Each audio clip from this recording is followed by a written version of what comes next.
naging ginagawa naming review ng mga napanood po namin. Ula sa mga napanood naming entries sa katatapos lang na Metro Manila Film Festival. This time naman, pag-usapan natin ang mga pelikulang Rewind at ang A Family of Two. Yon. Kagaya ng nauna naming podcast dun sa When I Met You in Tokyo, family movie, may kinalaman sa mga relasyon ng magjowa, mag-asawa, mag-ina, something like that.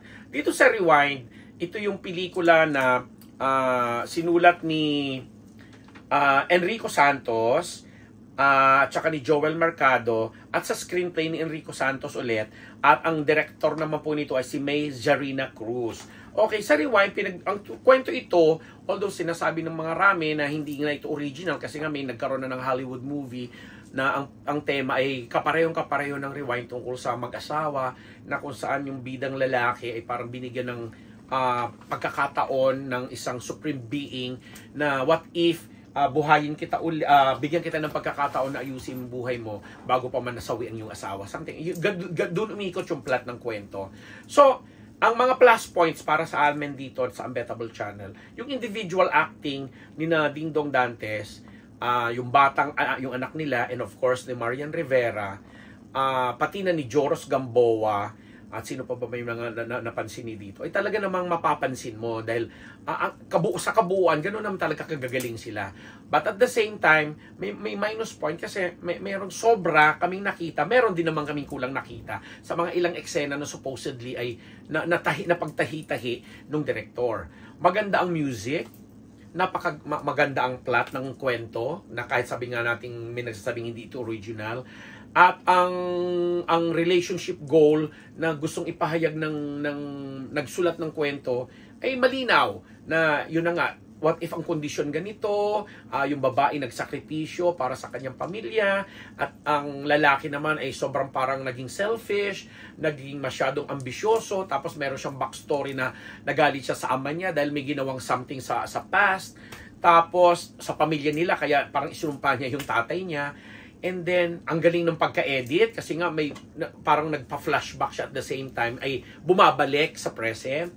And then, yung visual din, napakaganda, napaka maiintindihan mo ang galawan sa loob, napaka-contemporary, at ang mga dramatic music o dramatic scoring, yung musical scoring na sa mga drama moment, talaga namang maaantig ka. Kaya nga siguro maraming nagsasabi na naiyak sila, naapektuhan sila sa ganung punto. But the thing is, kung hihimay-himayin mo, parang lumabas kasi yung movie na para lang siyang isang teleserye, parang pang TV yung naging atake ni pardon my expression, direct may Zarina Cruz, na parang pang TV yung naging atake niya dun sa mga eksena. Kasi may mga, yun na nga, dun sa mga individual acting, although napakagaling mag-emote ni Marian, hindi siya naalagaan dun sa aspeto ng kagaya nung inihalimbawa natin kay Vilma Santos na yung voice acting. Iisa ang timbre ng boses niya pag umiiyak siya at saka pag nagpaparamdam siya ng hinanakit niya sa asawa niya. Doon sa mga eksenang nagpapakamartir ang pagka-predict sa kanya, ang pagka-portray sa kanya kasi may sarili siyang career na sinabi ni Connie Reyes, sa karakter ni Connie Reyes na nanay niya na isa kang magaling na chef, na may alok sa iyo abroad pero isinantabi mo yon para sa pamilya mo. Hindi namin nakita yun hindi namin masyadong naintindihan kasi nga ang isang Marian Rivera na pinakita doon na supposedly simpleng housewife na laging nagpi-prepare ng pagkain, na inaalagaan niyo yung mag-ama niya, parang nakulangan. Parang hindi naalagaan doon sa aspeto na yun dahil nawala yung pagkamagaling na niyang chef, okay? Na nag-bake pa siya ng cake doon sa naging anibersaryo nung kumpanya ng asawa niya na kung saan hindi nga na-promote at doon nga umiikot yung nagkaroon siya ng something. And then doon sa puntong parang may pagka-fantasy na nakakausap nung anak nila si Lods o si Jesus Christ dahil meron doon isang malaking frame o may frame doon na kinakausap yung bata na nung bata pa pala hindi na-appreciate ni Ding Dong Dantes kasi hindi ito naging kasali sa isang football team or something na pangarap sana sa kanya ni Ding Dong. So, may mga ganong subplot yung movie na hindi natahi ng diretso, kaya nag-suffer siya na pati yung atake ng mga aktor, kagaya doon sa isang moment na natuklasan na ni Dingdong Dantes yung passport and mga papeles ni Marian papuntang Singapore kasamang anak nila kasi parang feeling niya iiwanan na siya.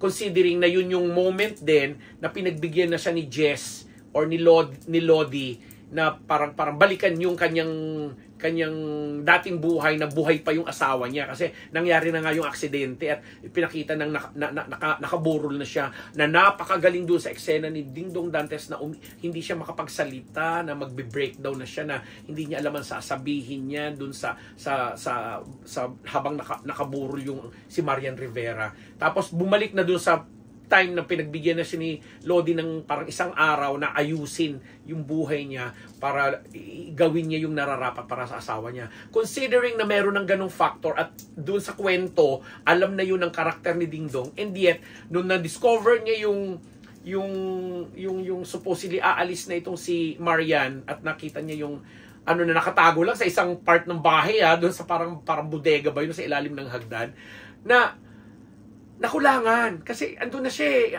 kumbaga hyper ka na, ang emosyon mo mataas na. Tapos hindi mo nasabayan si Marian dun sa eksenang sinasabi niya ang dahilan na hindi sapat yung isang gabi na nagbanding tayo, nagpakasaya tayo and everything para ipagpalit niya supposedly yung pangarap na matupad naman niya yung para sa sarili niya. So, yung storytelling ba na sinasabi natin, again, sinasabi nga na hindi naman ito original concept or original story, pero hindi nga napagtagpi-tagpi ng maayos to the point na sinabi nga natin, meron kaming nakitang kulang o sobra doon sa naging performances ni Dingdong Dantes at Marian Rivera. But still, sana ang mga ganitong klase ng proyekto, hindi lang kay Dingdong o hindi lang kay Marian, o kaya sa kanila individually, mas mahasa pa sa maraming projects na alam mo yon, matatalakay pa nila. So ang mga minus points na nakita namin doon, yun nga, yung inconsistent sa acting, kaya siguro nakita rin ng mga hurado na nakulang pa ang isang Marian Rivera para tanghaling Best Actress or ang isang Dingdong Dantes para tanghaling Best Actor. And then, yung character development na sinasabi natin, hindi siya masyadong nag-peak or parang dati kinasal lang sila, napakita ng mga pictures na magjowa sila, masaya sila hanggang nanganak, may baby, tapos lumaki na yung baby, siguro mga 8 or 9 years old na yung lumaki na yung bata. Pero walang nabago sa mga, hindi nag-develop yung mga karakter, maliban na lang doon sa karakter ni Dingdong Dantes na pinakita na sa simula pa lang masaya, tapos pag nakikita niyo yung tatay niya na si Lito Pimentel na napakagaling, kaunting dialogue, mga one-liner, pero mata nagsasalita, ibang klase. Tapos yun na nga, masyadong maraming giveaway sa ilang eksena, lalo na doon sa nung binigyan na siya ng pagkakataon ni Lodi o ni Jess sa karakter naman ni Pepe Herrera na maayos niya supposedly yung kanyang buhay, and then biglang nag-switch na nga na hiniling nung God, kung God man ang nire-represent, Jesus Christ man ang nire-represent nung karakter ni Pepe Herrera, na siya na lang kailangan may kapalit para mabuhay uli at matupad yung mga pangarap. Kasi hanggang sa ending, nakita nga natin, again, sabi ko, hindi ko maaalis na maikumpara doon sa ginampan ng role ni Ate V sa When I Met You in Tokyo. Nag-mature na kasi nagkaroon na ng sariling pamilya sa ending yung anak nila at naging sikat na pianista. Pero nakikita mo pa rin yung itsura ni Marian na napakaganda. Mukha lang siyang 30 anyos. Alam mo yon na kahit may mga puti-puti na siya, napaka ng mukha. Yun yung mga sinasabi nating mga elemento sa isang movie, lalo pat entry sa isang festival na kailangan binubusisi. Make-up, costume design, production design, cinematography, yung voice, yung body acting, yung chemistry ng mga gumaganap na mga eksena sa movie, yun ang hindi nakita. May isang performer lang ako dito na sabi ko sana nabigyan din ng recognition kahit man lang manominate, si Joros Gamboa bilang co-worker ni Dingdong Dantes. Napakagaling ni Joros Gamboa, yung comedic timing niya, yung paraan niya ng alam mo yung pagpapakita na empleyado siya na marunong sumipsip sa boss at at the same time marunong manlibak ng boss.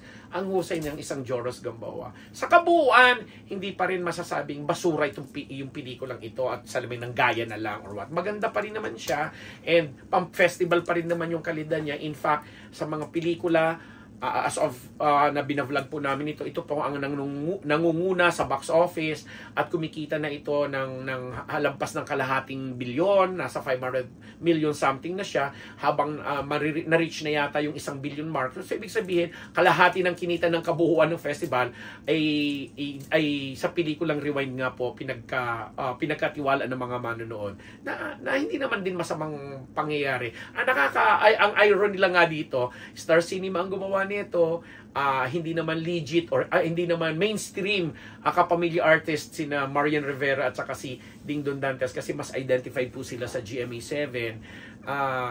Pero sila ngayon ang maituturing na na highest grossing movie sa Metro Manila Film Festival. And kung hindi rin ako nagkakamali, ang highest grossing film of all time ay pinagtambalan ni Catherine Bernardo na isang kapamilya actress at ni Alden Richards na isa namang kapuso actor. Kaya nga nakakatawa yung eksena, parang ang dami-dami mga gagaling na mga artista sa ABS-CBN, and yet ang nagbibigay ng magandang record sa kanila bilang highest grossing movie ay mga kapuso actors. Yun lang po ang pasegue ko doon. But anyway, congratulations pa rin sa bumubuo ng Rewind. Palabas pa rin po. Maraming salamat!